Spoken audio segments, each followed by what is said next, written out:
Hi, this is John Kehoe. This is 47th Street and the Center for Fiction in the old Mercantile Library. I came to this, I discovered this when I was living in Chinatown in 2012, and I had lost at that time a vast majority of the books that I owned while living at 11 Arthur Street, Coolidge, West Side, Binghamton, New York.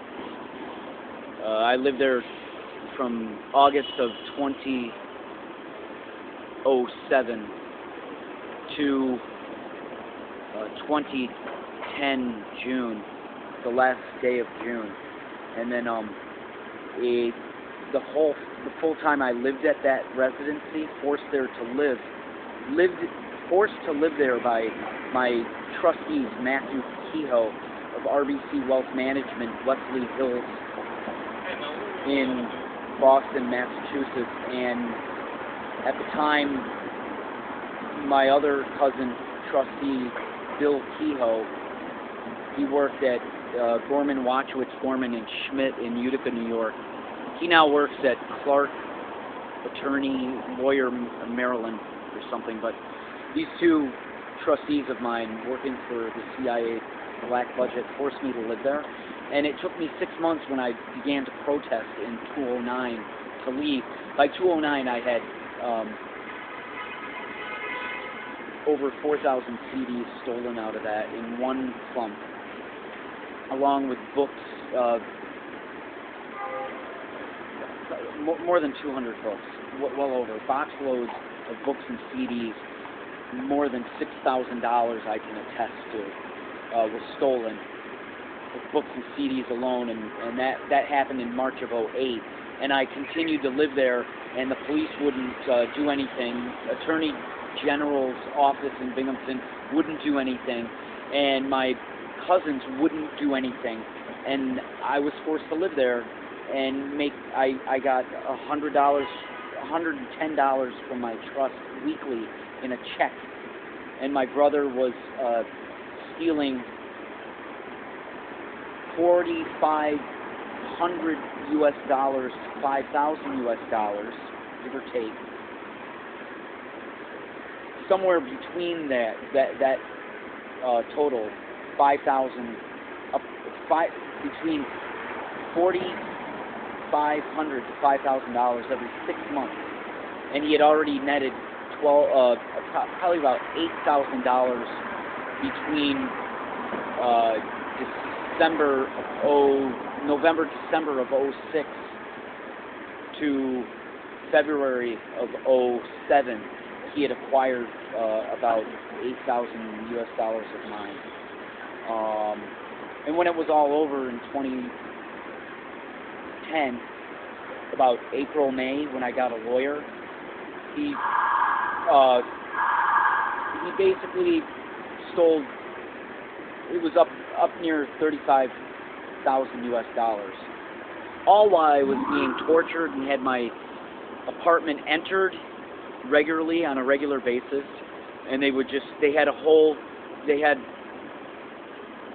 box loads and box loads of stuff that they could tamper with, and they did.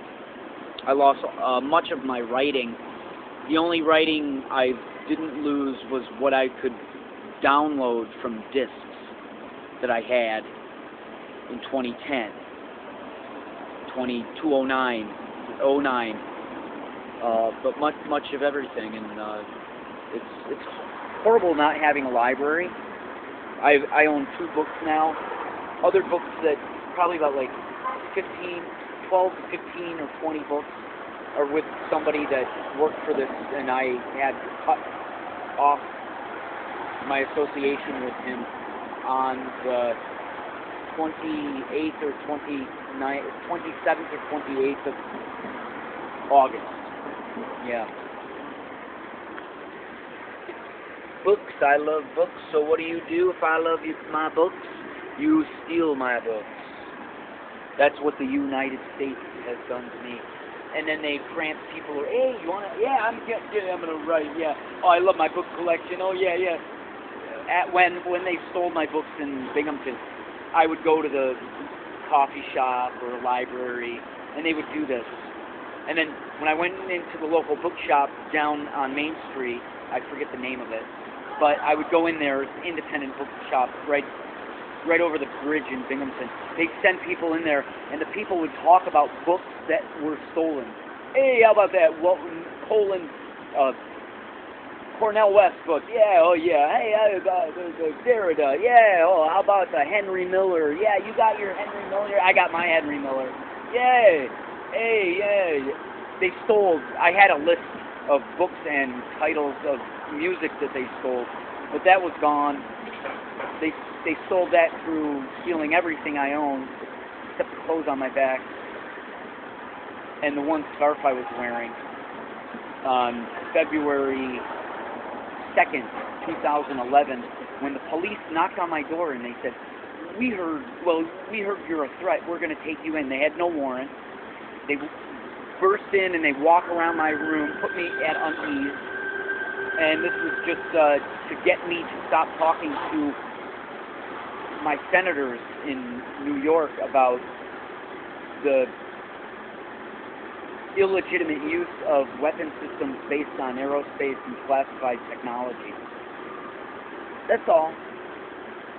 And then I would make references to the Sonoma University report and the Kucinich Bill.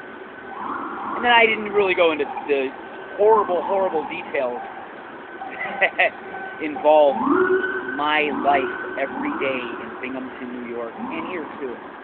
Here in New York City. Come get me. I'm a threat because, you know why I'm a threat?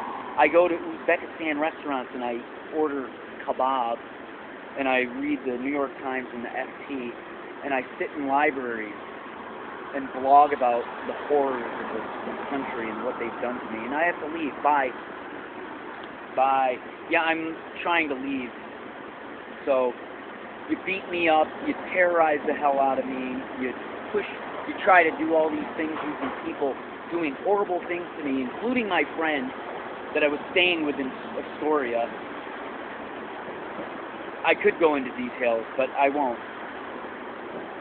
And I'm still alive, and so is everybody else involved.